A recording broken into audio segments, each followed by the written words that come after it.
नमस्कार, मैं हूं जल्पा क्षत्रिय और आप देख रहे हो के न्यूज नेशनल। अब फिर से हिंदू मुस्लिम की राजनीति की शुरुआत हो चुकी है। दरअसल आरएसएस प्रमुख मोहन भागवत ने रविवार को कहा था कि सभी भारतीयों का डीएनए एक है और मुसलमानों को डर के इस चक्र में नहीं फंसना चाहिए कि भारत में इस्लाम खतरे में है। उन्होंने ये भी कहा था कि जो लोग मुसलमानों से देश छोड़ने को कहते हैं वे खुद को हिंदू नहीं कह सकते हैं। दरअसल वह राष्ट्रीय मुस्लिम मंच की ओर से हिंदुस्तान प्रथम विषय पर आयोजित एक कार्यक्रम में बोल रहे थे। उन्होंने कहा था कि लोगों में इस आधार पर अंतर नहीं किया जा सकता कि उनका पूजा करने का तरीका क्या है। फिर होना क्या था उनके ये बयान के बाद, बस आक्षेप पर आक्षेप। हिंदू मुस्लिम पर राजनीति अब नजर आ रही है। तो बस यही हमारा आज का मुद्दा है और इस मुद्दे पर चर्चा करने के लिए हमारे साथ जुड़ चुके हैं भाजपा की ओर से कल्प पटेल हमारे साथ जुड़ चुके हैं, कांग्रेस की ओर से संदीप शर्मा हमारे साथ जुड़े हैं और राजनीतिक विश्लेषक राजेश ठाकर भी हमारे साथ जुड़ चुके हैं। आप सभी का स्वागत है के न्यूज में। कल्प जी, आपसे शुरुआत करते हैं। क्यों अचानक से रविवार को आरएसएस प्रमुख मोहन भागवत ने कहा मुसलमानों से कि डर के चक्र में नहीं पड़ने का उन्होंने आग्रह कर दिया, यह कहते हुए कि सभी भारतीयों का डीएनए जो है वो समान है और भारत में इस्लाम खतरे में नहीं है। अचानक से उनको ये निवेदन देने के लिए मतलब कहां से उन्हें प्रेरणा मिली? जल्पा जी, सबसे पहले तो आपको और सभी पैनलिस्ट मित्र और दर्शकों को मेरा नमस्कार, जय हिंद और वंदे मातरम। जब तक संघ सुप्रीमो मोहन भागवत जी के कल के वक्तव्य की बात है तो मैं आपको ये स्पष्ट करना चाहूँगा कि राष्ट्रीय स्वयंसेवक संघ और भाजपा की विचारधारा वो सालों से देश को जोड़ने की रही है और उसके सामने जो दूसरी पार्टियां हैं कांग्रेस और अन्य विपक्ष, उनकी राजनीति हमेशा हिंदू मुस्लिम में झगड़े कराकर उनको तोड़ने की रही है। संघ सुप्रीमो भागवत जी ने ये बात स्पष्ट तौर पर कही कि ये बात सिद्ध हो चुकी है कि 40,000 साल से हमारे पूर्वज एक ही है और सभी भारतीयों का डीएनए भी एक ही है, इसमें कोई दो राय नहीं है। संघ सुप्रीमो जी ने कोई भी गलत बात नहीं कही है। भारतीय जनता पार्टी और राष्ट्रीय स्वयंसेवक संघ देश को एक तार में बांध के चलते हैं। हमारे लिए सभी नागरिक एक समान है। आरएसएस ये जो प्रमुख है मोहन भागवत, वो गोधरा कांड के वक्त कहाँ थे? आरएसएस की स्थापना सितंबर महीने में 1925 में हुई। तब से राष्ट्रीय स्वयंसेवक संघ एक ही काम कर रहा है, राष्ट्र धर्म का काम। आरएसएस में न तो कोई अगड़ा है, न तो कोई पिछड़ा है, न तो कोई सवर्ण है, न तो कोई दलित है। आरएसएस का एक ही धर्म है, राष्ट्र धर्म, और उसकी स्थापना दिन से 1925 से आज तक राष्ट्रीय स्वयंसेवक संघ देश सेवा में लगा है, चाहे वो कोई भी बात हो। मोहन भागवत जी वहां गोधरा कांड हुआ तब भी यहाँ ही थे और संघ के सभी कार्यकर्ताओं ने देश में किसी भी विपत्ति के समय जो सेवा की है उसका साक्षी पूरा देश रहा है। जी, तो फिर इतना बवाल क्यों मचाया गया? अगर आरएसएस पहले से ही मतलब रहा है और हिंदुत्व के मुद्दे पर ही तो मत बटोरे गए हैं। आरएसएस के अंदर मैं आपको एक बात स्पष्ट रूप से बता दूं कि हिंदुत्व का मतलब आरएसएस में कोई धर्म से जुड़ता नहीं है। हिंदुत्व का मतलब है एक the way of living. Hindutva को धर्म से जोड़ना वो पूरी तरह से गलत बात है और भारत के सर्वोच्च न्यायालय ने भी राम मंदिर अलग है, आरएसएस अलग है। मतलब आपका कहने का स्पष्ट रूप से मतलब ये निकलता है कि राम मंदिर अलग है और आरएसएस अलग है। मैं ये बता रहा हूं कि आरएसएस पे जो आरोप लगते हैं कि ये देश को हिंदू राष्ट्र बनाने के लिए निकले, तो मैं स्पष्ट तौर पर यहाँ पे कहना चाहता हूं कि हिंदू राष्ट्र का मतलब कोई एक धर्म या समुदाय का नहीं है। हिंदुइज्म, हिंदुत्व का मतलब होता है एक विचारधारा, एक द वे ऑफ लिविंग। और भारत की सर्वोच्च अदालत ने भी ये कहा है आगे कि हिंदुत्व का मतलब द वे ऑफ लिविंग है। इसे कोई भी, हमें कोई धर्म या जाति से नहीं जुड़ना चाहिए। जी। और जहां तक बात रही है कि भागवत जी ने अपना वक्तव्य दिया, उसके बाद से जो देश में राजनीतिक बवाल मचाया जा रहा है, तो कौन मचा रहा है राजनीतिक बवाल? ओवैसी जी। तो मैं बताना चाहूंगा कि ये ओवैसी जी तो ये व्यक्ति है कि जिनकी राजनीति ही हिंदू मुसलमान पर टिकी है। उनकी खुद की पार्टी का नाम में भी मुस्लिम आता है और जिनके खुद के भाई जिनके खुद के भाई देश के बहुसंख्यक समाज को 15 मिनट में मारने की बात करते हो, उस व्यक्ति से हम इससे कोई ज्यादा उम्मीद नहीं रख सकते। वो हर चीज में राजनीति देखते हैं, लेकिन भारतीय जनता पार्टी और राष्ट्रीय स्वयंसेवक संघ के लिए हर एक नागरिक एक है। तो फिर ओवैसी का विरोध भी क्यों?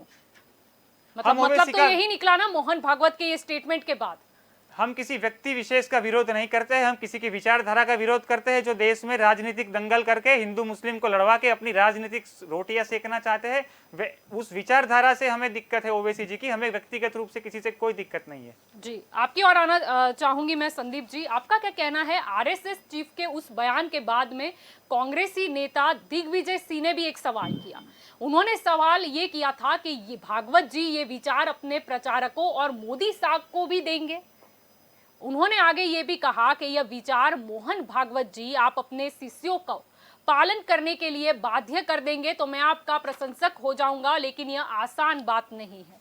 और उन्हें यह भी कहा था कि मुझे भी ये लोग पाकिस्तान जाने के लिए कह चुके हैं। उनका ट्वीट है, क्या कहना चाहोगे संदीप जी?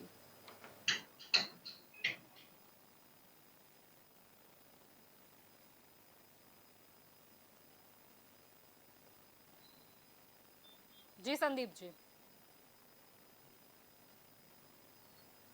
जी, आपकी ओर आना चाहूंगी राजेश जी। शायद वो हमारी आवाज सुन नहीं पा रहे हैं। आपका क्या मानना है? जैसे ही मोहन भागवत का ये बयान अचानक से सामने आया, उन्होंने कह दिया कि सभी भारतीयों में डीएनए एक है, जो पहले हिंदुत्व के नाम पर मत बटोरने जाते थे।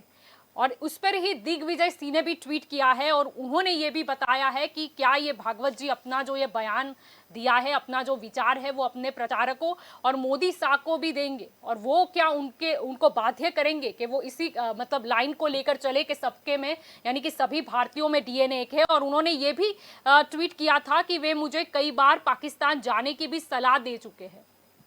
और उन्होंने ये भी कहा था कि मुझे मालूम है कि आप ये नहीं कर पाओगे क्योंकि आपके कथनी और करनी में अंतर है। ये उनका ट्वीट था, क्या कहना चाहोगे? तो जलपा जी, संघ सबसे सुप्रीमो पहले का तो ये न्यूज का आभारी हूँ कि इन्होंने इतना गंभीर मुद्दा आज उठाया है। और दूसरी बात मैं कहना चाहूंगा कि जिस प्रकार से मोहन भागवत जी ने बयान दिया, ये तो वही बात हो गई कि गुटखा बेचने वाली कंपनी बोल रही है कि हम कैंसर के लिए अस्पताल खोलेंगे। उनका कहने का तात्पर्य इस हिसाब से देखना चाहिए, क्योंकि आप इतिहास उठा के देख लोगे तो आरएसएस है जो है उसका चरित्र ही, और उसके बारे में अपने जो कल पटेल अपने मित्र है, साथी मित्र बीजेपी के, उन्होंने भी बोल दिया कि 1925 से जब से आरएसएस की स्थापना हुई जी, तब से लेके आज तक उसका मात्र और मात्र एक एजेंडा हिंदू राष्ट्र का हुआ है और हिंदुत्व का मुद्दा हुआ है। ये जो दूसरी बार सरकार भी बनी एनडीए की, मोदी सरकार के नेतृत्व में, वो कहीं ना कहीं उसकी नींव भी हिंदुत्व के नाम पर ही रखी गई थी। मगर जिस प्रकार से भी देश के अंदर आपने देखा कि राम मंदिर के अंदर भी भ्रष्टाचार में लिप्त हो गई है बीजेपी पार्टी, जी, कहीं ना कहीं उसमें भी भ्रष्टाचार हुआ। और आने वाले दिनों के अंदर जब यूपी के अंदर, गुजरात के अंदर, पंजाब में चुनाव आने वाले हैं, तो कहीं ना कहीं इनकी जो हिंदुत्व के ऊपर पकड़ कमजोर हो गई है। और जी, लोग आज इसमें प्रश्न उठ चुके हैं हिंदुस्तान के अंदर कि महंगाई हो, बेरोजगारी हो, इस प्रकार से दिनों दिन उसका स्तर गिर रहा है और लोग कष्ट अनुभूति कर रहे हैं। उस दौरान ये बीजेपी का एक सोची समझी बीजेपी और आरएसएस की चाल है कि जी, कहीं ना कहीं पब्लिक को जो ये प्रजा के मुद्दे उनसे उनका ध्यान भटकाया जाए। और बात रही ओवैसी साहब की, तो ओवैसी साहब ने जिस प्रकार से बिहार के इलेक्शन हो, तो गुजरात के अंदर हो, हमने देखा कहीं ना कहीं वो उनकी स्ट्रेटेजी इस प्रकार से होती है कि बीजेपी विरोधी पार्टियों को नुकसान करना और कहीं ना कहीं बीजेपी को सरकार बनाने के लिए मदद करना, यानी वो अनऑफिशियल एक बीजेपी के एजेंट की तरह काम कर रहे हैं। और जी, हमने देखा कि जब जब ओवैसी साहब अपना बयान देते, कहीं ना कहीं वो हिंदुओं की भावनाओं को ठेस पहुंचाते, और इस हिसाब से जो भी उनका वक्तव्य होता है कहीं ना जी, कहीं वो बीजेपी को सपोर्ट करता है। यानी वो ओवैसी साहब को अपने एक हिसाब से बोलेंगे तो आरएसएस और बीजेपी के मार्केटिंग हेड है। और जिस प्रकार से मोहन भागवत जी ने ये स्टेटमेंट दिया, जी, तो मैं उनको आपके माध्यम से बताना चाहूंगा कि वर्षों से ये कोशिश होती रही है, मगर हिंदुस्तान के अंदर हिंदू मुसलमान आपस में भाईचारे के साथ रहते हैं। आज उनको नसीहत देने की जरूरत नहीं है। मुगल काल से हम देखेंगे, तब से मुगलों का राज था तो भी हिंदुत्व खतरे में नहीं था, मगर जब जब ये बीजेपी वालों की सरकार जब खतरे में आती है, तब तक हिंदुत्व खतरे में आ जाता है। कहीं ना कहीं आतंकवाद के मुद्दे ला देंगे और एक कौम को टारगेट करके जी ये अपनी राजनीतिक गोटियां सेकने की कोशिश करते हैं। जी बिल्कुल।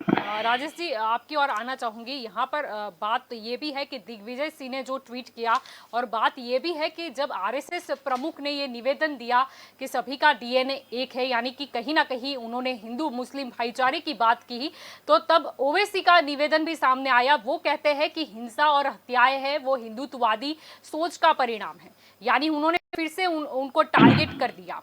और इसके अलावा भी उन्होंने ट्वीट किया है कि कायरता, हिंसा और कत्ल करना गोडसे की हिंदुत्व वाली सोच का अटूट हिस्सा है। मुसलमानों की लिंचिंग भी इसी सोच का नतीजा है। क्या कहना चाहोगे? ये मतलब क्या पूरा राजनीति हो रही है? ये पूरे विषय को हमें आइडियोलॉजिकल विजन से, यानी कि वैचारिक स्तर पर समझने की जरूरत है। मोहन भागवत ने आज जो वक्तव्य दिया है, वो वक्तव्य बिल्कुल सही है।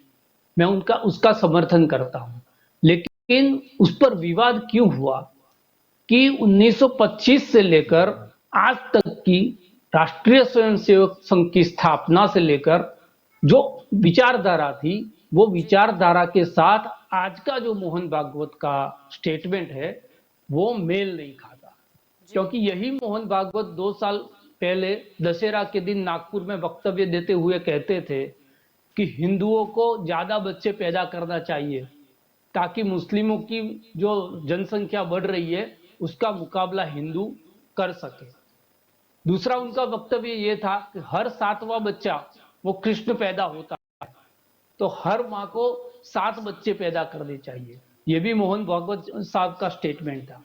बात रही राष्ट्रीय स्वयंसेवक संघ की स्थापना 1925 में, वो हिंदू महासभा से उनके बहुत सारे लोग, माधव सदाशिव गोलवलकर, हेडगेवार साहब, सब लोगों ने ये आरएसएस की स्थापना की।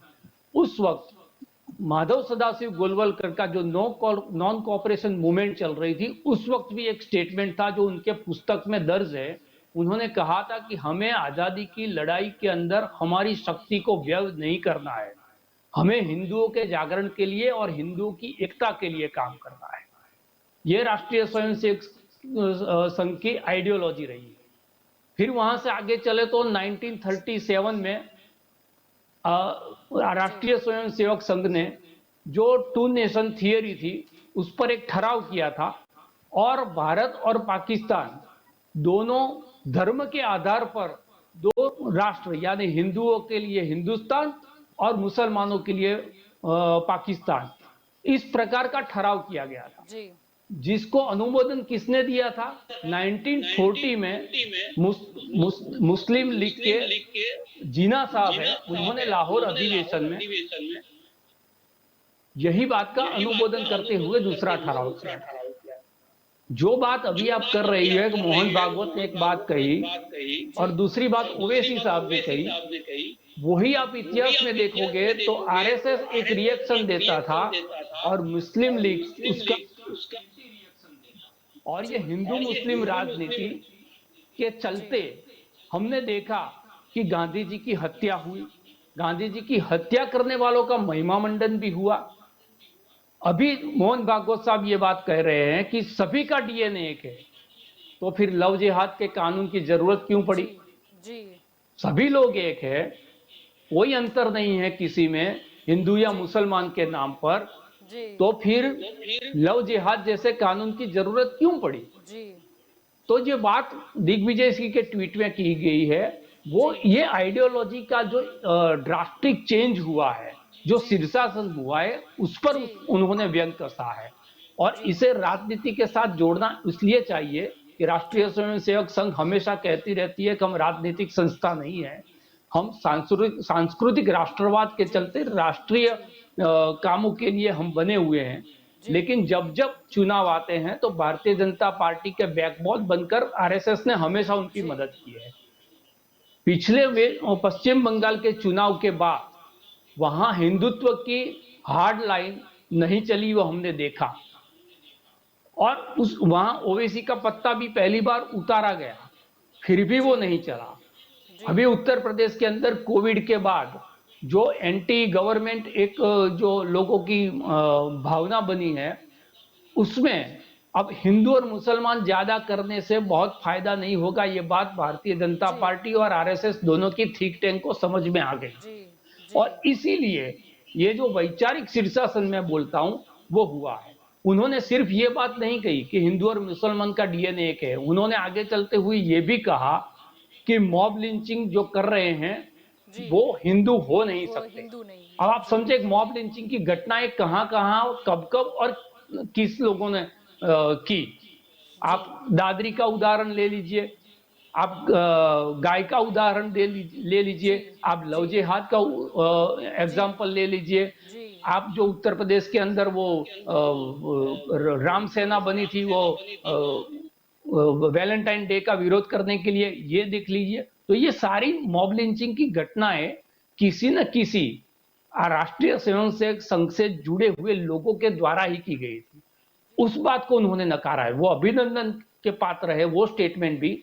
लेकिन जो दिग्विजय सिंह ने ट्वीट में कहा दूसरी बात, वो जी भी इसी से रिलेट करती है कि जो आप कह रहे वो सही है, मैं उसका अभिवादन करता हूं। लेकिन ये बात साध्वी प्रज्ञा को कौन समझाएगा, ये बात साक्षी महाराज को कौन समझाएगा, ये बात विश्व हिंदू परिषद के जो हार्डलाइनर नेता है जो कहते हैं कि हिंदुस्तान में रहना होगा तो हिंदू धर्म को अपनाना होगा, इस प्रकार की हार्डलाइन लेके चलते हैं, तो इन लोगों को ये बात कौन समझाएगा। ये बिल्कुल सही लाइन ली है उन्होंने कि हिंदू हो, मुसलमान हो, सिख हो, ईसाई हो, सारे लोग, क्योंकि हमारा संविधान, हमारी जी संविधान का आमुख, उसकी प्रस्तावना की पहली लाइन जी यही कहती है कि हम जी भारत के लोग।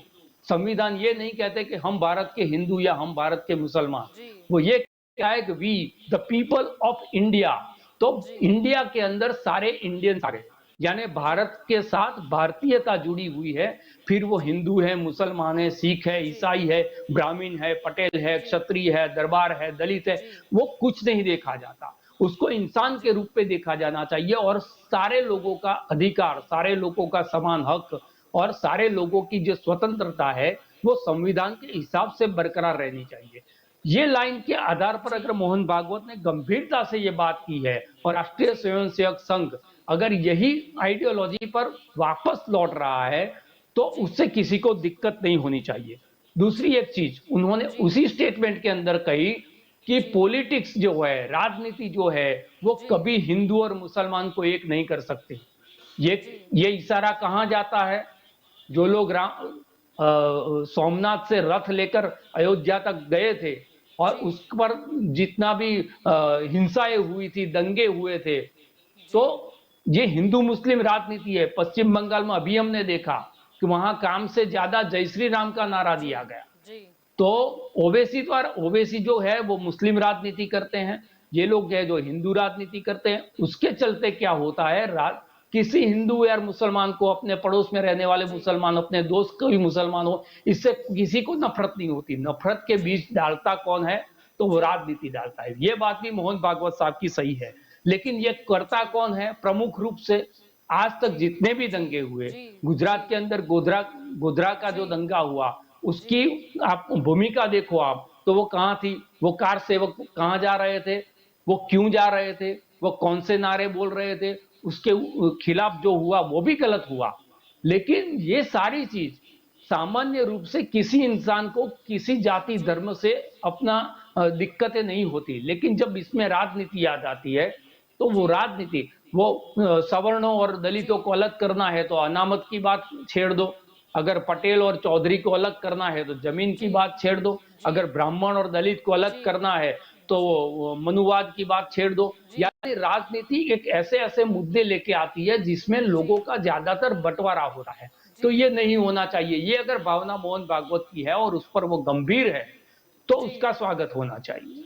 जी कल्प जी, आपकी ओर आना चाहूंगी, क्या कहना चाहोगे? अचानक से ये जो आरएसएस चीफ उनका बयान मोहन भागवत का ये सामने आया, कहीं ऐसा तो नहीं है कि उन्हें ये लगा कि अडवाणी जी के बाद नंबर उनका है, यानी उन्हें लगा कि नहीं अब हिंदुत्व पे हम नहीं खेल पाएंगे?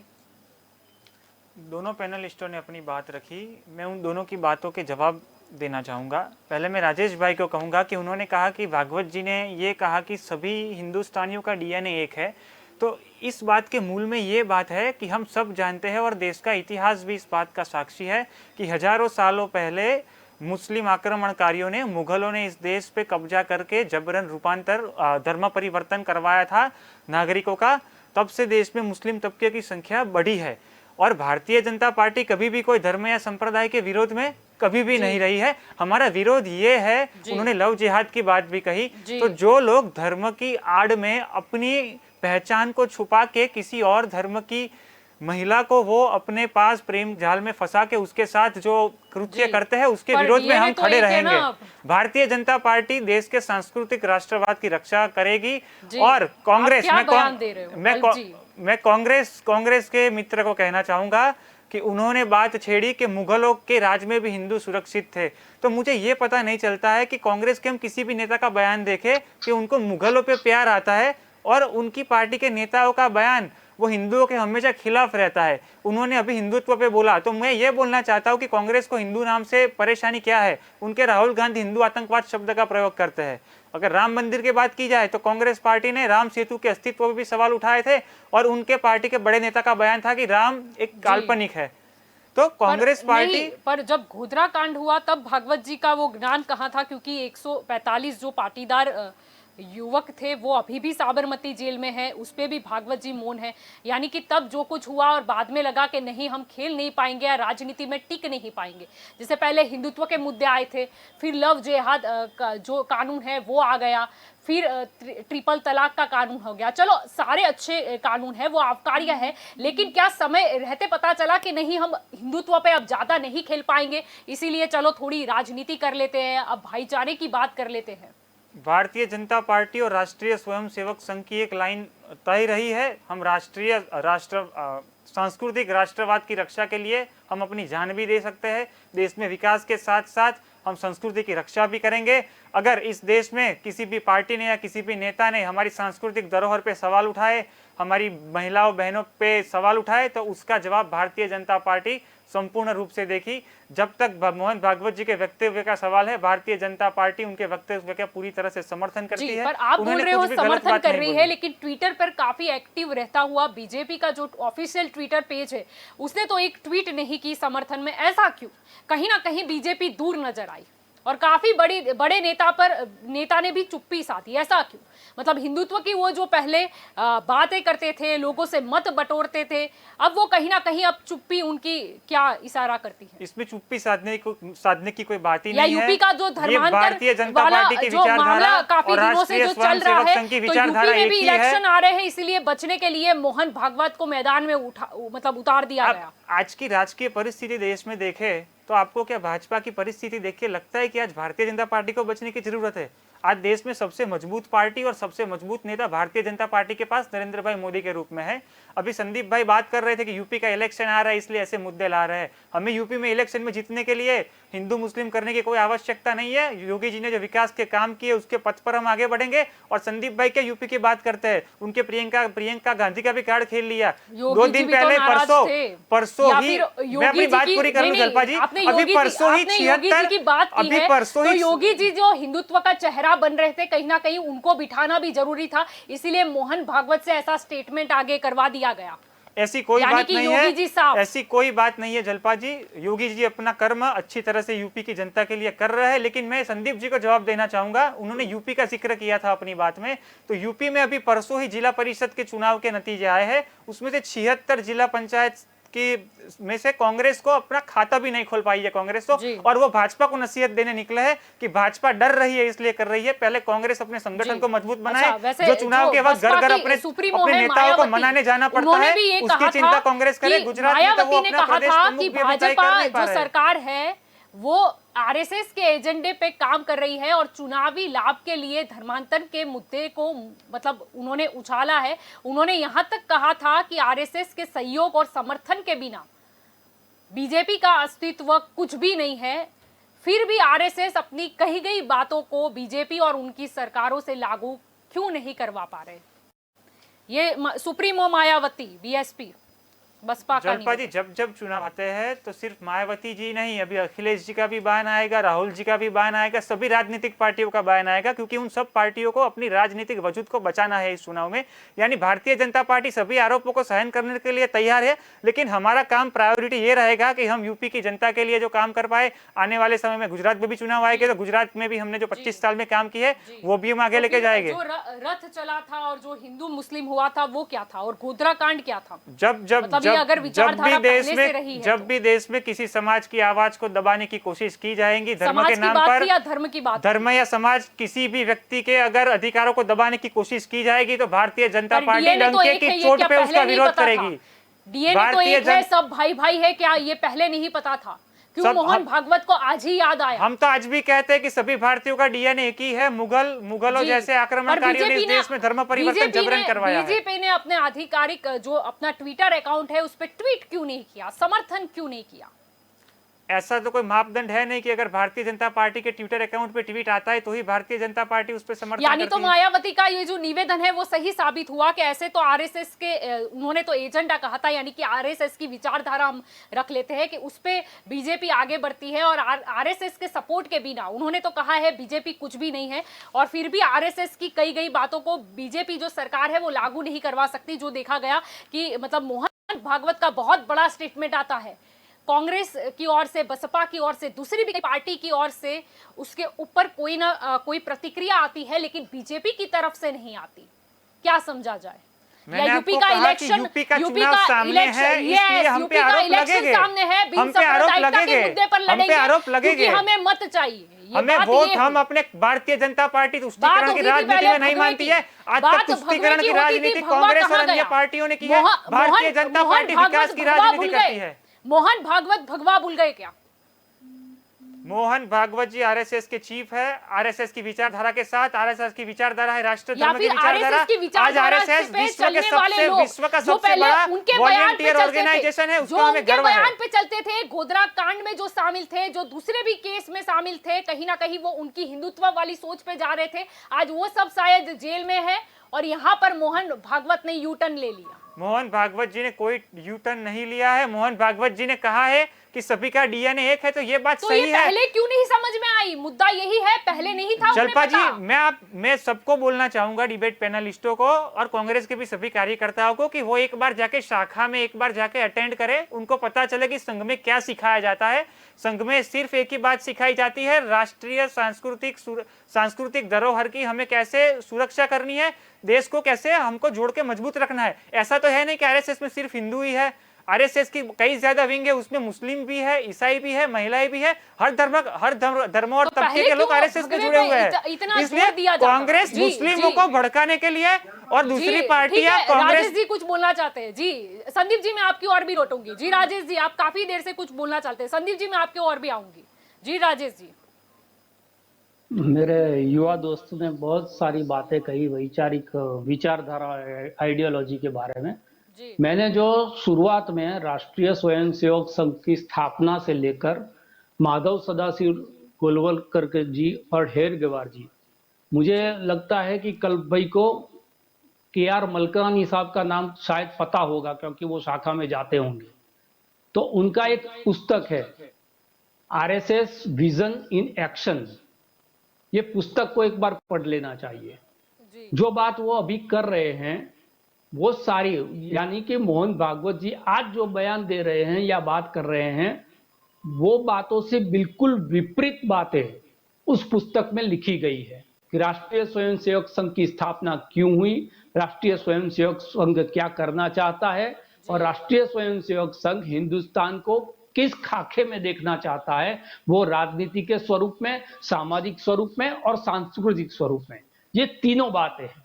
उनकी ये बात के साथ मैं सहमत हूं कि वो सांस्कृतिक राष्ट्रवाद के नाम पर ये संगठन को बनाया गया, लेकिन उसी संगठन को जब ये लगा कि राजनीति में गए बगैर हम हमारा जो एजेंडा है वो देश में लागू नहीं कर पाएंगे, तभी राष्ट्रीय स्वयंसेवक संघ से प्रशिक्षित हुए लोगों को भारतीय जनसंघ में ले जाने की प्रथा शुरू हुई। इसी के भाग में लाल कृष्ण आडवाणी या मुरली मनोहर जोशी और अटल बिहारी वाजपेयी जैसे नेता भारतीय जनसंघ यानी कि राजनीति में गए। और आज के जो प्रधानमंत्री है नरेंद्र भाई मोदी, वो भी प्रचारक, राष्ट्रीय स्वयंसेवक संघ के प्रचारक थे, वो और संजय जोशी। उनको गुजरात की राजनीति को भी समझना चाहिए। गुजरात की राजनीति के अंदर केशुभाई पटेल जैसे वो सभी को साथ लेकर चलने की राजनीति कर ही रहे थे। 1990 तक ये राजनीति चल रही थी। फिर उसके बाद लगा कि अगर गुजरात के अंदर हमें मजबूत, उसको हिंदुत्व की लेबोरेटरी बनाना पड़ेगा। तब सबसे पहली बार अहमदाबाद को कर्णावती का नाम देने का मुद्दा उठा के जी पहली बार गुजरात के अंदर किसी महानगर पालिका में भारतीय जनता पार्टी ने विजय पाया। जी उसी जो प्रयोग था उसके लार्जर स्केल पे ले जाने के लिए फिर राम मंदिर वाला आइडिया सोमनाथ से शुरू हुआ और उसी के चलते भारतीय जनता पार्टी गुजरात में सत्ता में आई। और वो सत्ता में लाने के लिए जो दो लोगों को आरएसएस से भेजा गया उसमें नरेंद्र मोदी और संजय जोशी। नरेंद्र मोदी महामंत्री के रूप में आए थे और संजय जोशी संगठन मंत्री के रूप में आए थे। ये दोनों लोगों ने पूरा संगठन जो था वो संगठन राष्ट्रीय स्वयंसेवक संघ के लोगों से, यानी कि शाखा में प्रशिक्षित हुए लोग जिन्होंने 3 ओटीसी, भाई कह रहे हैं कि अगर आपको शाखा में जाना पड़ेगा तो मैं कल्प भाई को बताऊं कि कल्प भाई, मुझे राष्ट्रीय स्वयंसेवक संघ की संघदक्ष, संघ आरम, संघ की जो प्रार्थना है, अगर आपको नहीं आती हो तो मैं पूरी प्रार्थना भी बोल सकता हूं। क्योंकि जिस आइडियोलॉजी के खिलाफ अगर कोई बात कर रहे हैं, समर्थन में बात कर रहे हो, तो उस आइडियोलॉजी को भली भांति जानना चाहिए। और मैं सारे प्रचारकों के संपर्क में रहा हूं, तो मैं आरएसएस से बहुत दूर हूं। वैचारिक स्तर पर वो चीज नहीं है, लेकिन राष्ट्रीय स्वयंसेवक संघ आज जो लाइन ले रहा है, मैंने उसी बात में कहा। लेकिन कल भाई तक मोहन भागवत की बात पहुंची ऐसा लगता नहीं है, क्योंकि उन्होंने फिर वो बात चला दी कि जो अगर हिंदू होकर ये करेगा, सांस्कृतिक सामाजिक ये करेगा, उसके खिलाफ हम लड़ेंगे। अरे भाई, लड़ना जब था आपको अंग्रेजों के खिलाफ, तब तो आप लड़े नहीं। अभी जान देने की बात कर रहे हो। जब जान देने की बारी थी, ये देश पूरा एक होकर अंग्रेजों को हिंदुस्तान से भगाने की और गुलामी की जंजीरों से लोगों को मुक्त करने की मूवमेंट चला रहा था, तब राष्ट्रीय स्वयंसेवक संघ उसमें से विड्रॉल हो गया और गोलवरकर साहब ने यह स्टेटमेंट दे दिया कि हमें अपनी ऊर्जा देश की आजादी पर खर्च नहीं करनी, हमें हिंदुओं को मजबूत करना है। तो हिंदू 70 सालों के अंदर कौन सी ऐसा शासन हो गया कि हिंदुओं को खत्म कर दिया गया? मुझे ये बताएं।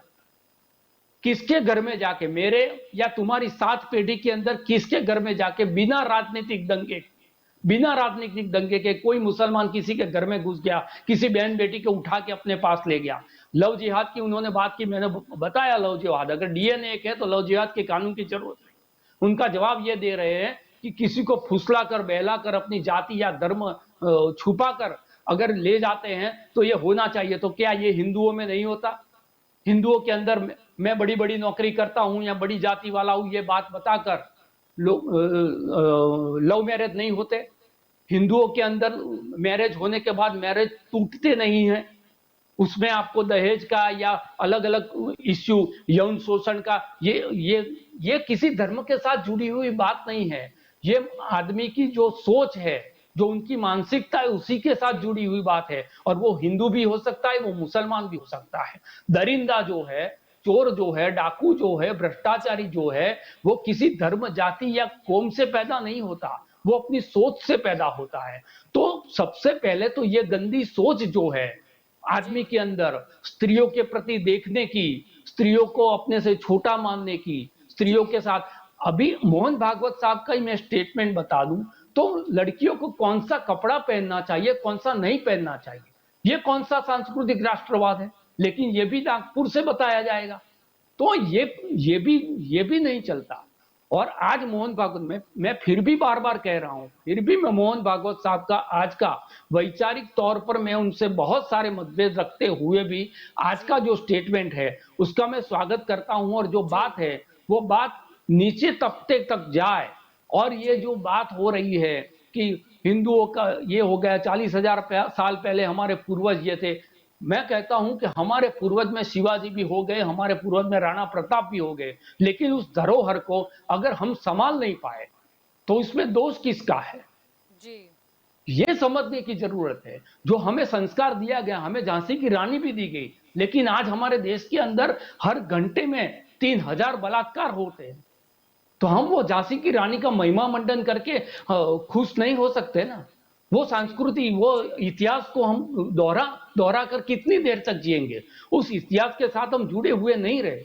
हमारे देश के अंदर गंगा जमनी तहजीब की परंपरा रही है, हमारे वसंत रजब की हमारे यहाँ परंपरा रही है। हमारे कई मुस्लिम घराने ऐसे हैं जिन्होंने हिंदुओं की, और हिंदू कितने घराने हैं जिन्होंने मुस्लिम लोगों के साथ मिलजुल कर पीढ़ियों तक काम किया है। जी तो ये जो बात है कि सबका डीएनए एक है, डीएनए एक है, उसका मतलब ये है कि सबका डीएनए, डीएनए का मतलब मैं समझता हूं कि भारतीयता, वो भारतीयता एक है। वो मुसलमान हो और उसकी सोच अगर पाकिस्तान के साथ है तो वो उसका डीएनए मुझसे मेल नहीं खाता, और कोई हिंदू भी हो और वो भी आतंकवाद के रास्ते पे जाता है तो उसका डीएनए कोई मुझसे मेल नहीं खाता। हमारा डीएनए भारतीयता के साथ, तिरंगे के साथ, देश प्रेम के साथ, राष्ट्रीयता के साथ जब तक जुड़ा हुआ है तब तक वो हिंदू है, मुसलमान है, सिख है, ईसाई है, वो मेरा भाई है। लेकिन जैसे ही धर्म किसी कोई भी हो, वो राष्ट्रीयता से परहेज करता है,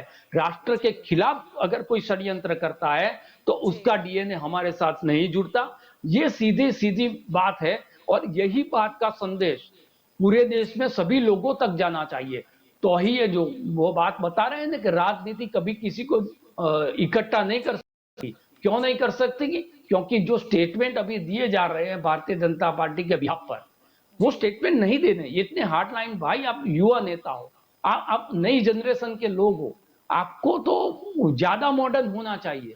आपको ये सोचना चाहिए कि भाई उससे क्या क्या हो जाएगा, किसी ने टोपी पहनी, किसी ने तिलक कर दिया, उससे क्या क्या फर्क क्या पड़ जाएगा, वो इंसान कैसा है वो देखने की जरूरत है। जब हम ये देखने लगेंगे तो ये पूरी राजनीति कोई भी करता हो, कांग्रेस करता हो, भारतीय जनता करता हो, ओवैसी साहब करता हो, सारी राजनीति के दरवाजे बंद हो जाएंगे, और लोगों के जो बेसिक मुद्दे हैं, जो महंगाई है, रोजगार है, शिक्षा है, आरोग्य है, वो सारे मुद्दे हम अभी 1 महीने पहले हम आरोग्य की बात कर रहे थे। लोगों की जिंदगी किस तरह से व्यवस्थाओं के अभाव में झुलस रही है उसकी बात कर रहे थे, और आज हम क्या बात कर रहे हैं? आज फिर हम वही ग्राउंड पे आ गए, हिंदू और मुसलमान के।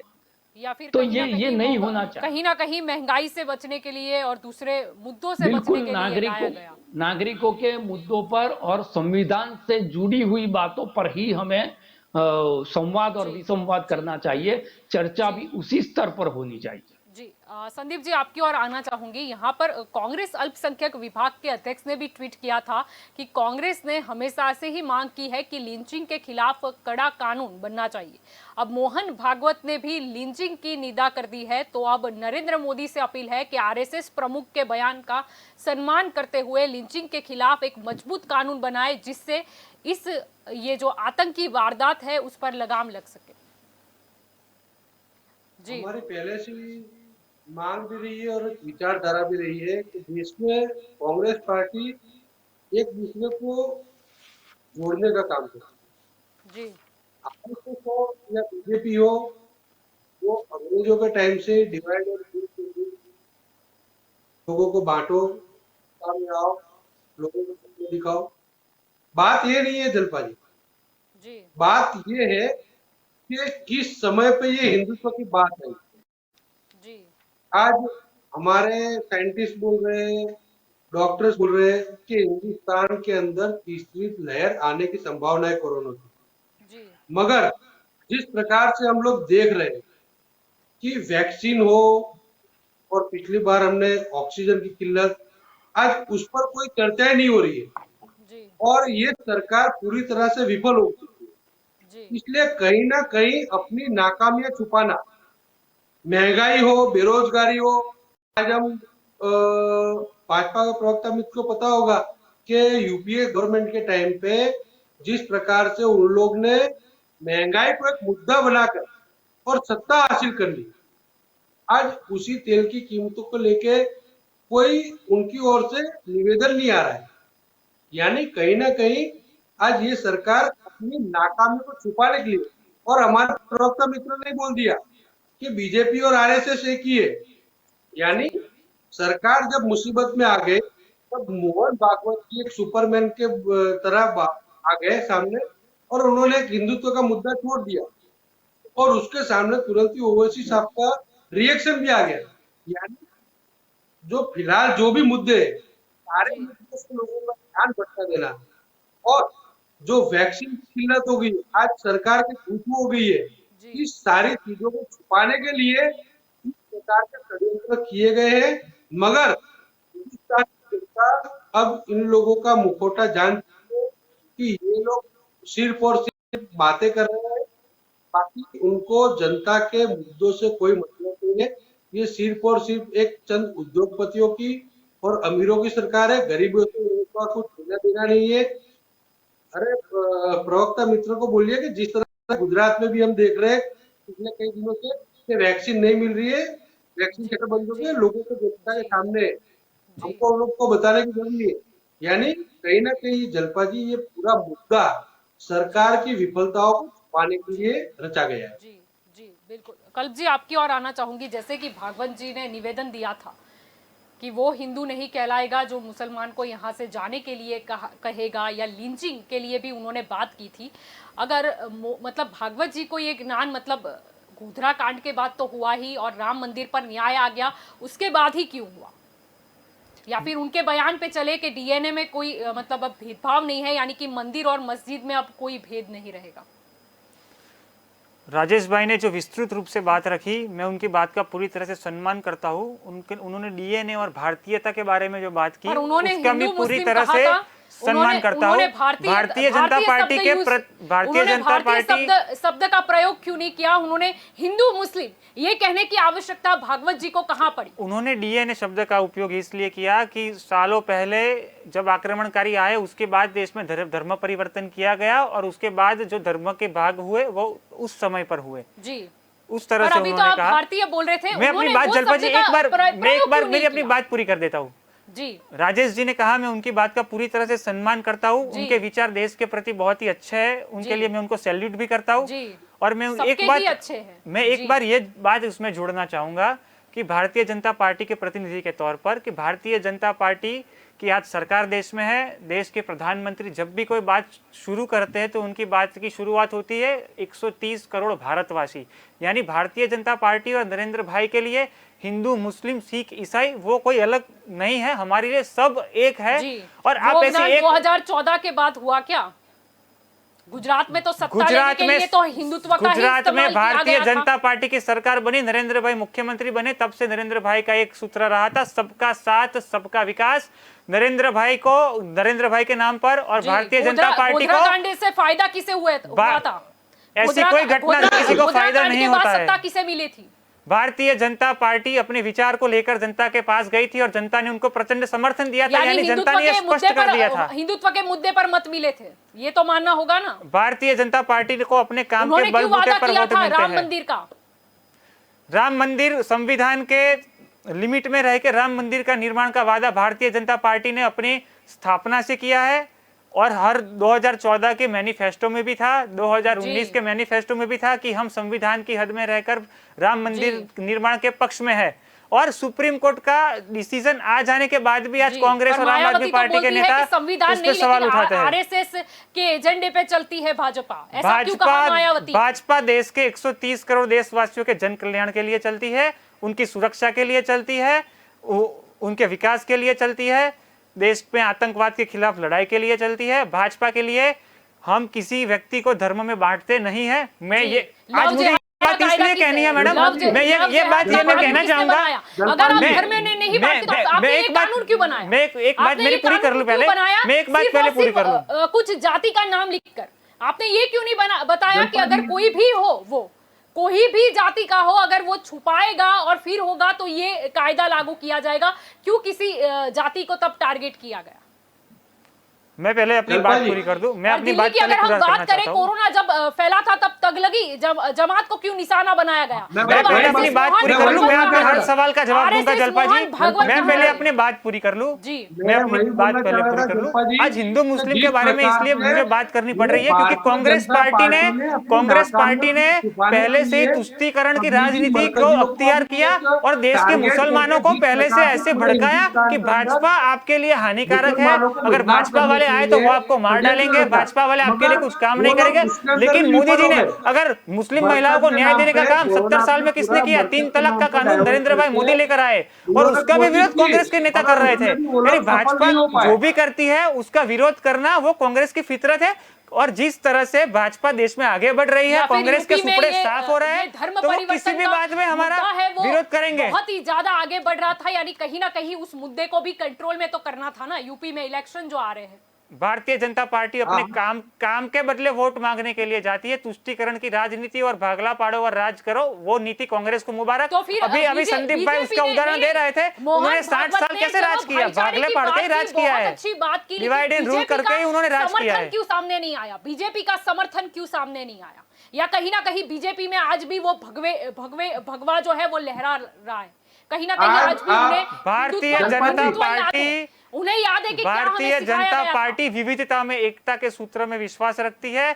हमारे लिए सभी धर्म एक है, किसी भी धर्म के तुष्टीकरण की अगर कोशिश की जाएगी तो भारतीय जनता पार्टी खड़ी होगी। बढ़ रहे थे और हिंदुत्व शायद भारी ना पड़ जाए, इसीलिए इसका निराकरण ला दिया।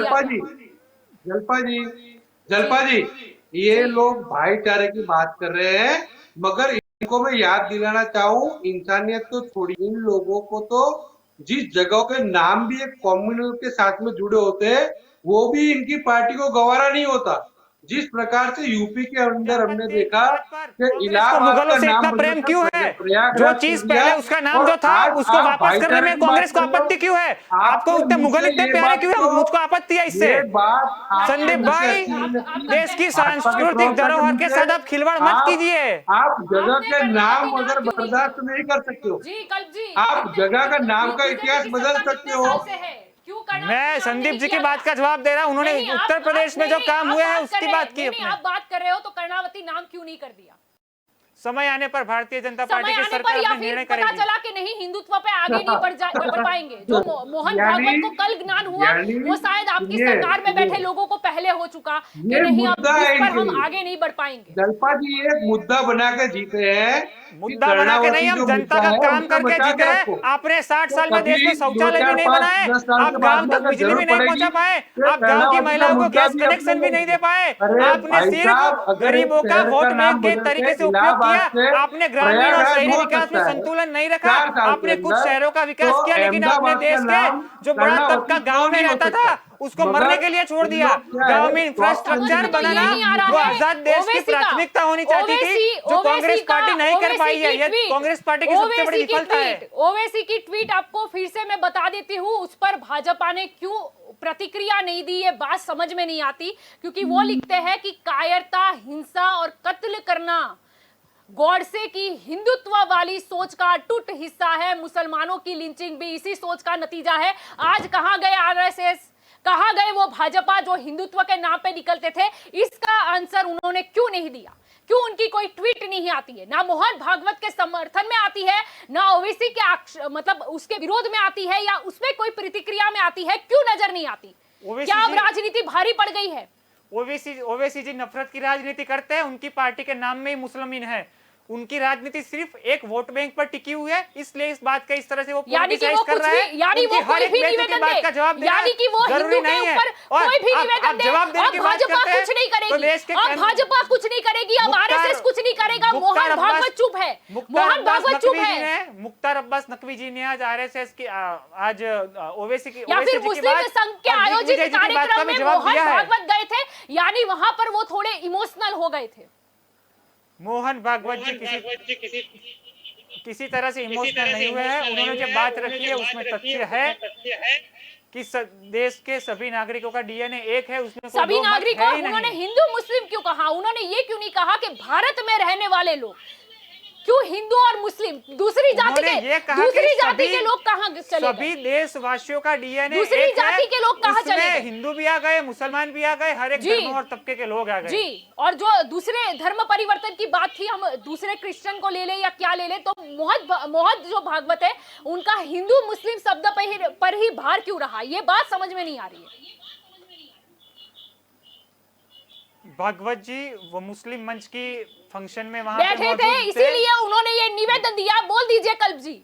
ऐसा नहीं है जलपा जी, क्यों अगर नहीं कोई है? व्यक्ति जहाँ पे अपना वक्तव्य देने जाता है तो उसका एक विषय होता है और विषय को लेकर हम बात करते हैं। अब उस बात को यानी सभी कल पूरे उठ के परिप्रेक्ष्य में आप सोच नहीं सकते वो उसको। और किसी ज्ञाति के फंक्शन में जाते हैं तो वहां पर वो फिर से अपनी जो ये है कि नहीं हमारा भी डीएनए एक है, तब पूरे हिंदुस्तान पूरे को पता भारत- चलेगा कि हम भाई भाई हैं। आप हिंदू मुस्लिम की बात को और डीएनए की बात को आप गलत तरीके से जोड़ रहे हैं। मैं गलत तरीके से नहीं, उन्होंने कहा कि हर एक भारतवासी का डीएनए एक है, तो उन्होंने उसमें कोई भारतीय शंका का शब्द विषय का नहीं है। प्रयोग क्यों नहीं किया? ऐसा तो है नहीं कि उन्होंने पहले के जो किया है। हिंदू थे उन्होंने धर्म परिवर्तन करके सिर्फ और सिर्फ उन्होंने- इस्लाम धर्म कबूल उन्होंने किया सभी है। देशवासियों उन्होंने हो का सकता है DNA दूसरा धर्म सेम भी है, ऐसे शब्द धर्म का की और प्रयोग भी किया वो है। झुके हो तो उन्होंने उन जाति के लोगों को क्यों अपने व्यक्तित्व में शामिल नहीं किया? उन्होंने मेरा देश- प्रश्न ये है, क्या उन्होंने- सारे हिंदू सिर्फ और सिर्फ इस्लाम धर्म में ही गए थे, वही धर्म अपनाया था, या दूसरे धर्म भी अपनाने पड़े थे उनको जबरदस्ती?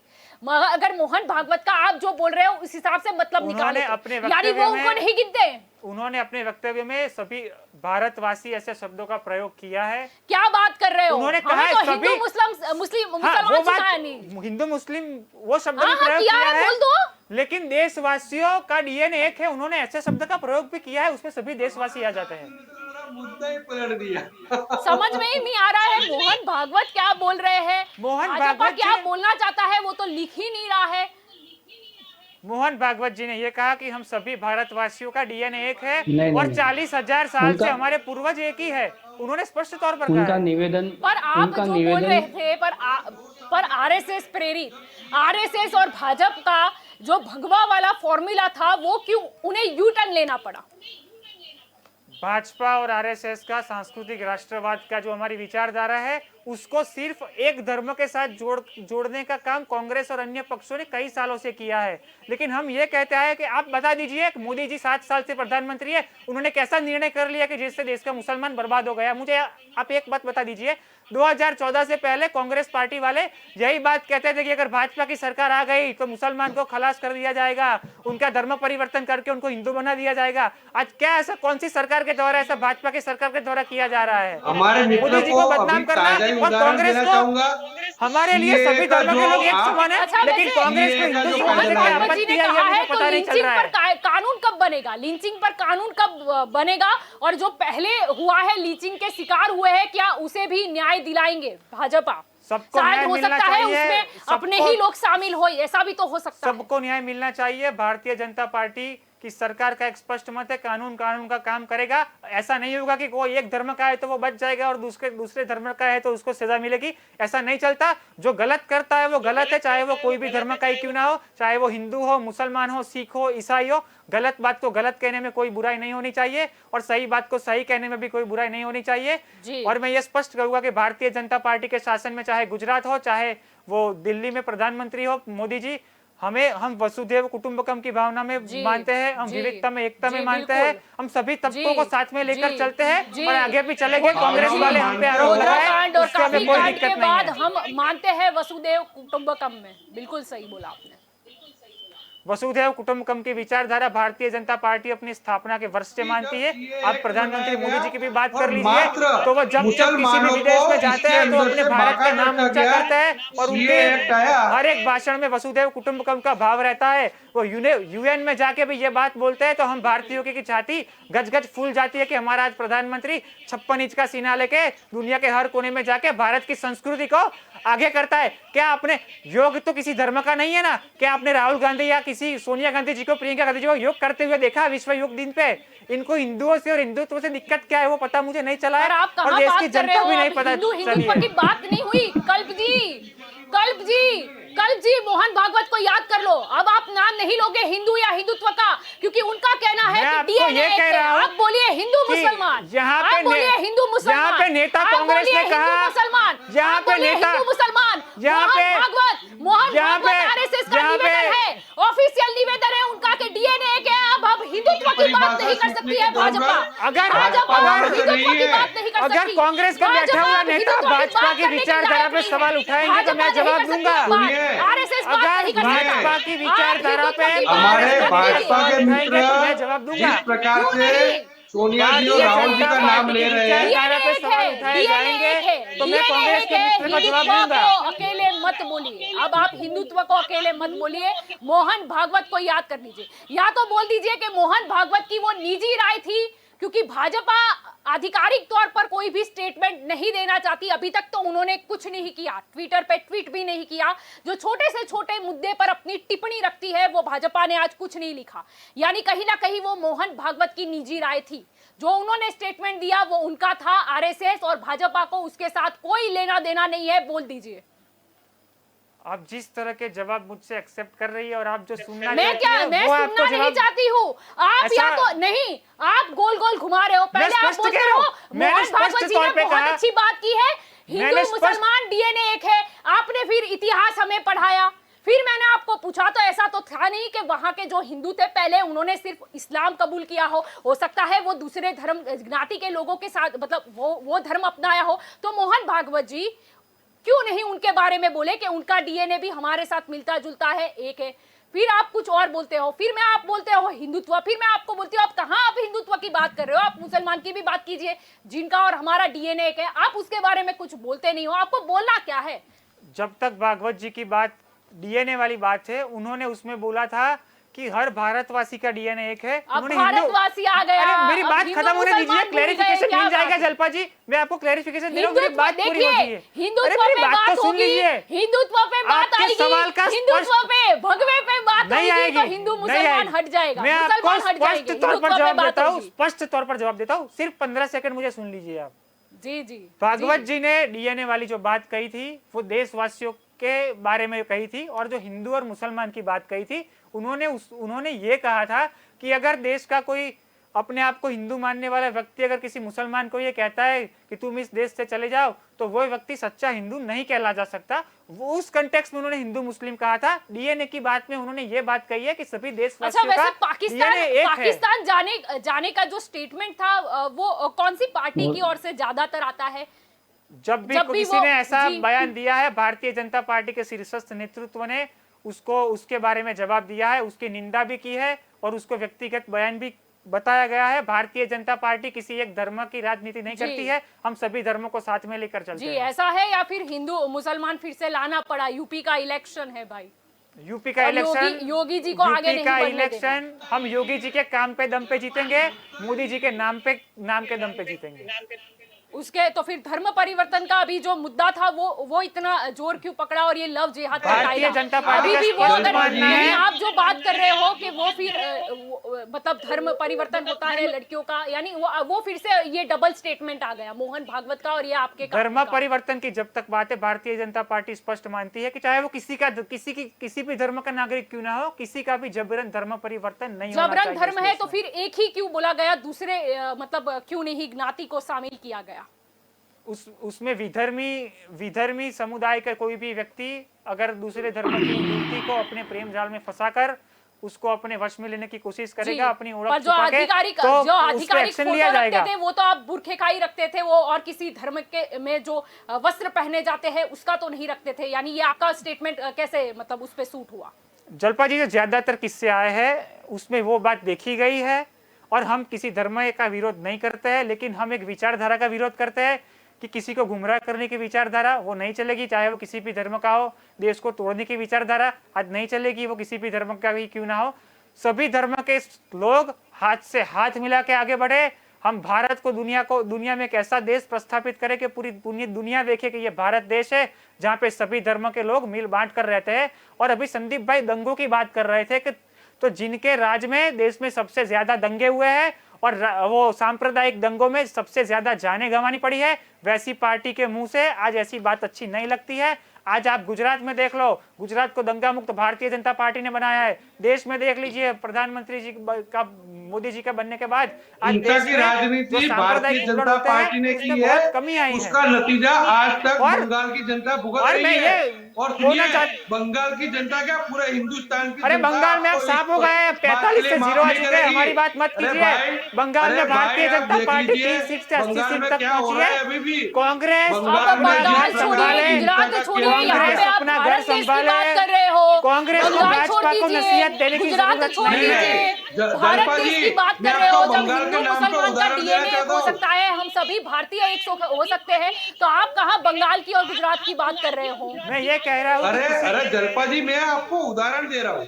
बंगाल में जिस प्रकार से इन लोग ने हिंसा फैलाई कि यहाँ पे मुसलमान बढ़ रहे हैं, कार्यकर्ताओं को हिंदू खोया है, खतरे क्या में आ हिंसा की गए बात करते हो हैं, आप? ये कर हमारे देंगे, वो कर कार्यकर्ताओं ने अपनी देंगे, जान दे दी है बंगाल बांग्लादेश मिला में। देंगे। आप क्या बात अरे करते भाई, हो संदीप भाई? आपकी पार्टी भारतीय जनता पार्टी के कार्यकर्ता ने अपना खून दिया है बंगाल में। क्यों नहीं बनाया? अगर आप भुक्त भोगी हो तो लिंचिंग पे कानून क्यों नहीं बनाया वो भी गया? बनेगा। कल भी किसी बता को भी दीजिए। छोड़ा नहीं जाएगा। जलपा जी, लिंचिंग पर आप कानून भारतीय लिंचिंग जनता पर कानून पार्टी का। हो, मैं RSS हो, भारतीय उसका जनता पार्टी कोई का भी जो सोशल प्रतिनिधि हूँ, मीडिया आज जिस प्लेटफॉर्म उठा विषय कर पे ले बात कर रहे हैं उसके बारे में उसके बात कर अंदर सकता हूँ। मात्र और हमारी मात्र केंद्र सरकार, आप बंगाल पर नहीं जा हिंदू सकते। मुसलमान की केंद्र भावनाएं सरकार जो भड़काने बात वाली पोस्ट आप होगी वो गुजरात के करेगी। तत्वों की भी बात नहीं कर सकते, मतलब ये हुआ।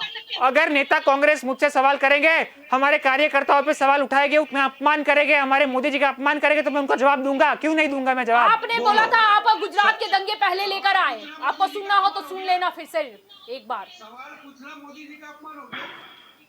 अपमान ये हुआ, आप दंगे में भारतीय जनता पार्टी को घसीट रहे हो, इसलिए मैंने जवाब दिया कि देश में सबसे ज्यादा दंगे कांग्रेस के शासन में हुए हैं।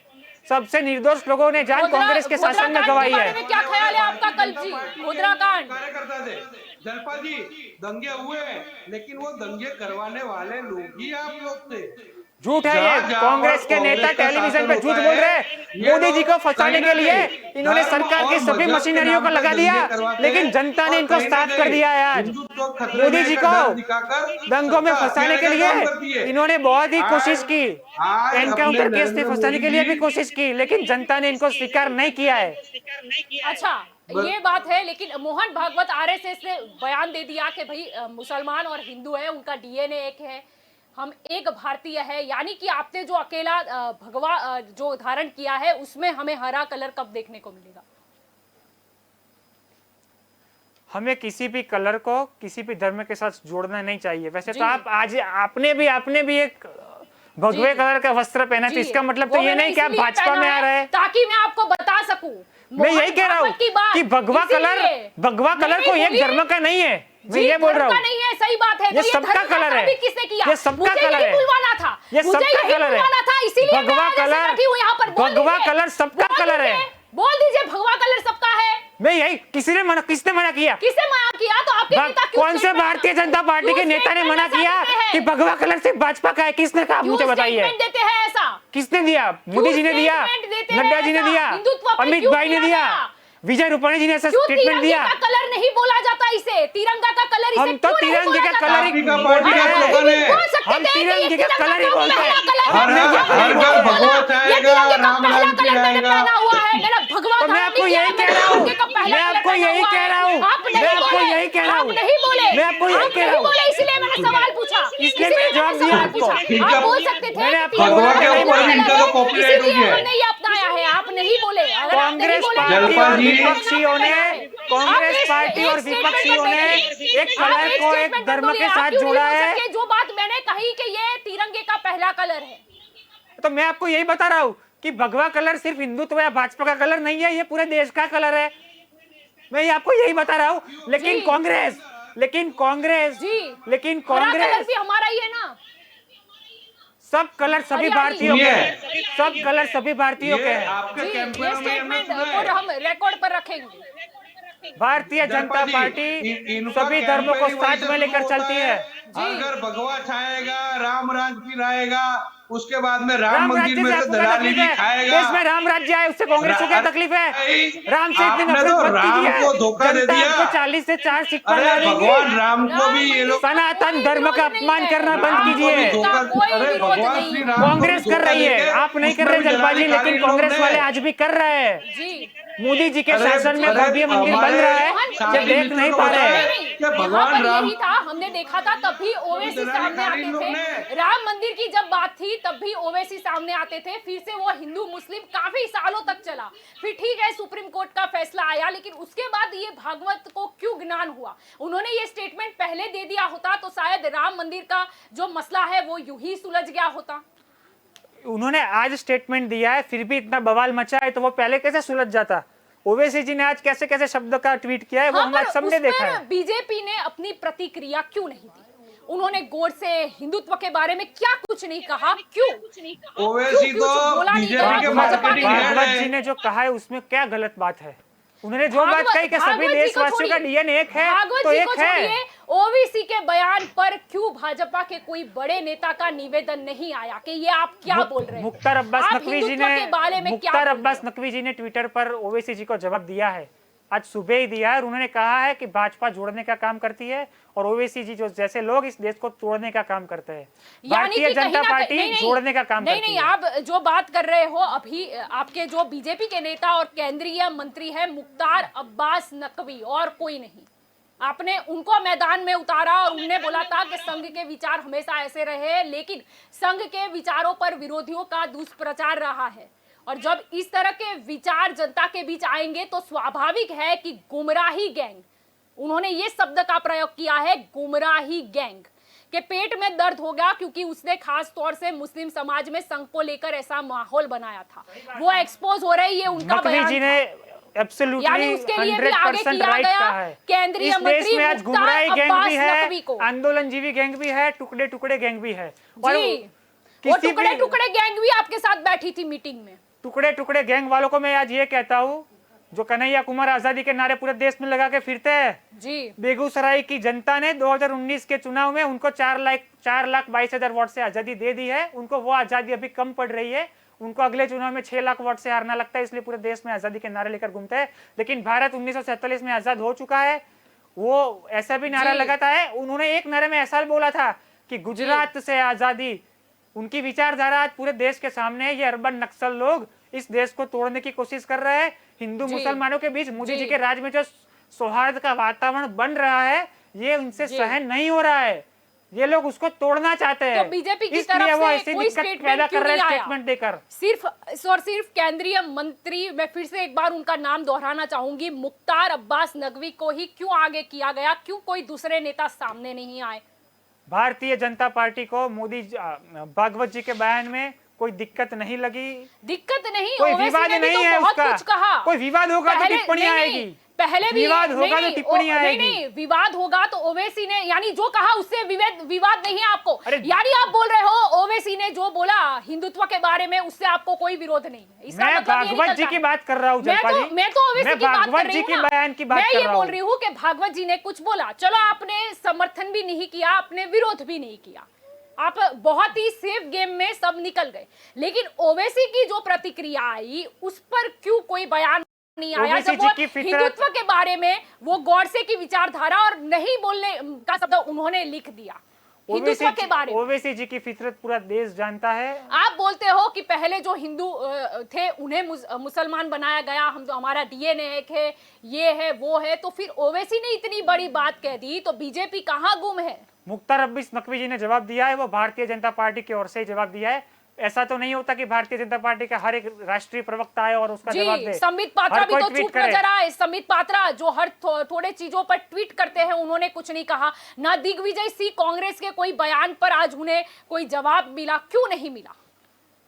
भागवत जी ने जो बयान दिया, उनसे जिनको विवाद था या विवाद करना था, उन लोगों ने विवाद उसमें बढ़ा के ट्वीट किया है। भारतीय जनता पार्टी इस विषय पर विवाद पैदा नहीं करना तो फिर आपने वो उसके विवाद नहीं है तो समर्थन भी क्यों नहीं किया?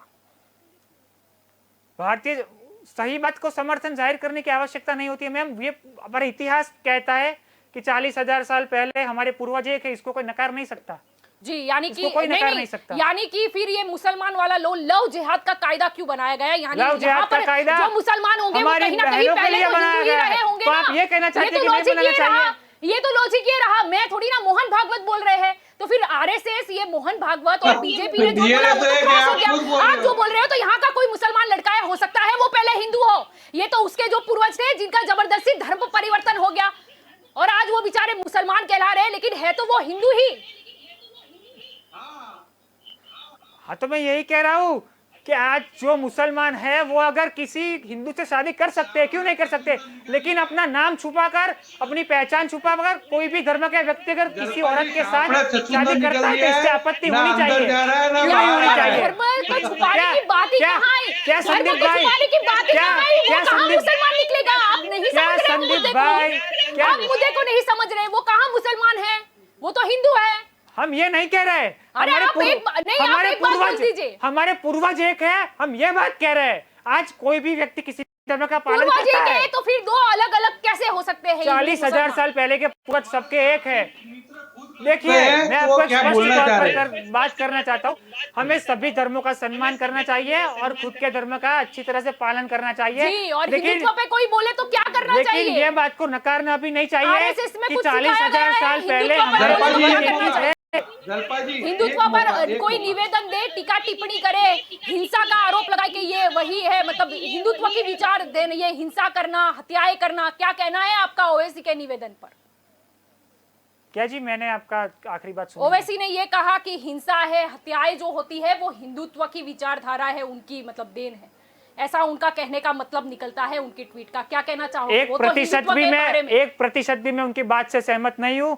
हिंदू का जो सनातन धर्म है वो सेवा करता आया है, और मुस्लिम धर्म भी है, वो भी सेवा वाला ही धर्म है। लेकिन ओवैसी जैसे लोग जो सिर्फ अपनी राजनीतिक रोटियां सेकना चाहते हैं, वैसे लोग जो मासूम नागरिक है उनको भड़का रहे हैं जात पात के लिए, हिंदू मुसलमान के लिए। बाकी हर एक धर्म का अल्टीमेट गोल तो यही रहता है कि सब साथ में रहे और अच्छा काम करे, अच्छा समाज बनाए, अच्छा देश बनाए, और हम अपने देश को सर्वोच्च स्थान पर ले जाए। लेकिन कुछ लोगों को राजनीति करनी है तो करे, लेकिन नरेंद्र भाई मोदी जी के नेतृत्व में सबका साथ, सबका विकास और सबके विश्वास के साथ भारतीय जनता पार्टी 130 करोड़ देशवासियों की सेवा में लगी रहेगी। कांग्रेस को जो आरोप लगाने वो लगाए, कोई भी पार्टी कोई आरोप लगाए, देश की जनता का विश्वास आज भारतीय जनता पार्टी के साथ है। हम सभी चुनावों में अच्छा प्रदर्शन करके आ रहे हैं। अगर कोरोना की बात है तो मोदी जी के नेतृत्व में भी सभी संनिष्ठ प्रयास सरकार ने किए हैं। मैं ये भी नहीं कह रहा हूँ कि हमने सब कुछ कर दिया, कुछ भी दिक्कत नहीं हुआ, दिक्कत हुआ है, ये बात स्वीकार करनी पड़ेगी। लिंचिंग का कानून भी बनेगा, यूनिफॉर्म सिविल कोड भी आएगा, जन नियंत्रण कानून भी आएगा। देश के हित में जो भी होगा वो मोदी जी करेंगे और देश की जनता उन्हें समर्थन करेगी। कुछ भागलावादी लोग अगर विरोध करना चाहे तो करे, लेकिन इस देश की जनता मोदी जी के साथ खड़ी है और भारतीय जनता पार्टी पे आशीर्वाद बनाए रखेगी। आने वाले चुनावों में हमने जो काम किए है उसके बल पर भारतीय जनता पार्टी की सरकार एक बार प्रचंड बहुमत के साथ आएगी। अगर कांग्रेस इसी तरह आज भी अपनी भूमि खंगालने की बजाय, आत्मचिंतन करने की बजाय भाजपा पे आरोप करती रही तो शायद ये 40 सीट है वो सिंगल डिजिट में भी आ सकती है। उसकी चिंता कांग्रेस को करनी चाहिए। हम तो 2 सीटों से 303 सीटों पर आए हैं, इसलिए हम जानते हैं मेहनत क्या होती है, संघर्ष क्या होता है। कैसे आए? वैसे मेहनत करके आए हैं, जनता के काम करके आए हैं। आरएसएस विचारधारा, विचारधारा के बल पर, अपने काम के बल पर आए हैं, हिंदुत्व के बल पर। कांग्रेस पार्टी एक परिवार में से नहीं निकल पा रही है, वो राष्ट्रीय अध्यक्ष घोषित नहीं कर पा रही है, प्रदेश अध्यक्ष घोषित नहीं कर पा रही है, वो कांग्रेस पार्टी जनता का क्या काम करेगी? सिर्फ एक परिवार की भक्ति के लिए इन्होंने देश को बेच डाला। 60 साल में एक परिवार की भक्ति की सत्ता के लिए जन्म हुआ था बीजेपी का। क्या संदीप भाई सहमत है? क्या संदीप भाई इस बात से सहमत है कि राहुल गांधी जी ने हिंदू आतंकवाद शब्द जो बोला था, इससे संदीप भाई सहमत है? उन्हें हिंदू आतंकवाद क्यों दिखता है? उनको आतंकवाद क्यों नहीं दिखता है? क्या देश के हिंदू आतंकवादी है? कांग्रेस संदीप वाली नहीं है भाई। राहुल जी की बात से सहमत है? हिंदू आतंकवाद वाली बात से जलपा जी से सवाल पूछिए। पाने के लिए नहीं। आज भागवत जी की हिंदू मुसलमान की बात पर डिबेट हो रही है, तो इनसे प्रश्न पूछिए आप कि राहुल गांधी जी की हिंदू आतंकवाद की बात का ये समर्थन करते हैं या नहीं करते हैं? संदीप भाई बता दीजिए। आपके राजकुमार, देख लीजिए, आपके शहजादे ये बोलते हैं हिंदू आतंकवाद, क्या आपके सहमति है आपकी? कांग्रेस ने देश की आजादी के लिए कुर्बानी ली है और आप लोगों ने क्या किया? कांग्रेस ने नहीं, देश के नागरिकों ने आजादी दी है इस देश को। हिंदू मुसलमान के नाम पर लोगों को झगड़ा कर सत्ता हथिया ली। जो क्वेश्चन यहाँ पर आया है कि अगर ये कायदा बनाया गया है लेकिन जबरन वो धर्म पर छुपाने वाला, लेकिन वो कहीं ना कहीं जो भागवत जी के निवेदन की ओर से सोचा जाए तो वो मुसलमान नहीं लेकिन पूर्वजों के हिसाब से हिंदू ही कहलाएगा। तो अगर ऐसा कोई विवाद आया तो उसका क्या हल निकलेगा वो भी अगर स्पष्टता हो जाए तो बहुत अच्छी बात होगी। तो दंगल देशका में आप सभी इस चर्चा में हमारे साथ जुड़े, इसीलिए आप सभी का शुक्रिया। तो मोहन भागवत की ओर से जो निवेदन आया था कि हिंदू मुसलमान सबका डीएनए एक है, अगर मुसलमान को कोई जाने को कहता है तो वो हिंदू नहीं है। उन्होंने काफी अच्छा बयान दिया था, भाईचारे की जो बात थी वो कही, बहुत अच्छी बात है, लेकिन कहाँ गई जो पहले हिंदुत्व के लिए नाम पर मत बटोरते थे, वो सारे लोग कहाँ चले गए? या आज पता चला कि नहीं, हिंदुत्व अकेले के नाम पर हम नहीं खेल पाएंगे। या यूपी में जो धर्म परिवर्तन का मुद्दा काफी गरमाया जा रहा है, इसीलिए कहीं ना कहीं ऐसा स्टेटमेंट आया और उस पर राजनीति की शुरुआत हो चुकी। अगर जिस हिसाब से भागवत जी का बयान आया है कि हिंदू मुसलमान का डीएनए एक है, तो ये लव जिहाद कायदा जो बनाया गया, अगर कोई लड़का, मुसलमान लड़का अगर छुपाता है और शादी करता है तो क्या वो मुसलमान ही कहलाएगा, या फिर भागवत जी के स्टेटमेंट के हिसाब से वो उसके पूर्वज हिंदू थे यानी वो हिंदू ही कहलाएगा? अगर ऐसी कोई समस्या हुई तो इसका क्या हल निकाला जाए वो शायद भागवत जी भी बता सकेंगे, या तो फिर एज यूजुअल हमें सुप्रीम कोर्ट में जाना होगा भागवत जी के स्टेटमेंट के साथ, या फिर उन लोगों का क्या जो गोधरा कांड के बाद आज भी जेल में कैद है। भाईचारा होना चाहिए, सब भारतीय एक होने चाहिए, लेकिन शब्द नहीं आना चाहिए हिंदू या मुसलमान, शब्द आना चाहिए भारतीय। जरूरी तो नहीं है कि जो हिंदू है उन्होंने धर्म परिवर्तन सिर्फ और सिर्फ इस्लाम यानी कि मुसलमान में ही किया था। हो सकता है कोई दूसरी ज्ञाति का धर्म उन्होंने अपनाया हो, उनके बारे में मोहन भागवत जी ने क्यों नहीं कहा? प्रश्न तो काफी सारे हैं, राजनीति का मुद्दा नहीं है, लेकिन फिर भी कुछ बयान, कुछ आक्षेप ऐसे लगे हैं कि ये मुद्दा जो है वो गरमाया है, काफी सवाल भी उठे हैं। और ये कोई क्यों नहीं कहता, जब भी हम बात आते हैं, जब भगवा के बारे में पूछा जाता है तो क्यों नहीं कहा जाता स्पष्ट तौर पर कि ये तिरंगे का पहला कलर है, ये रंग तिरंगे का है, पहला कलर है, ये क्यों नहीं बोला जाता? सोच बदलने की जरूरत है और काफी निवेदनों से बचकर रहना चाहिए और समझ में आ जाना चाहिए कि ये निवेदन क्यों अभी आ रहे हैं। तो दंगल देश का में अभी बस इतना ही। ज्यादा जानकारी के लिए आप जुड़े रहे के न्यूज के साथ। नमस्कार।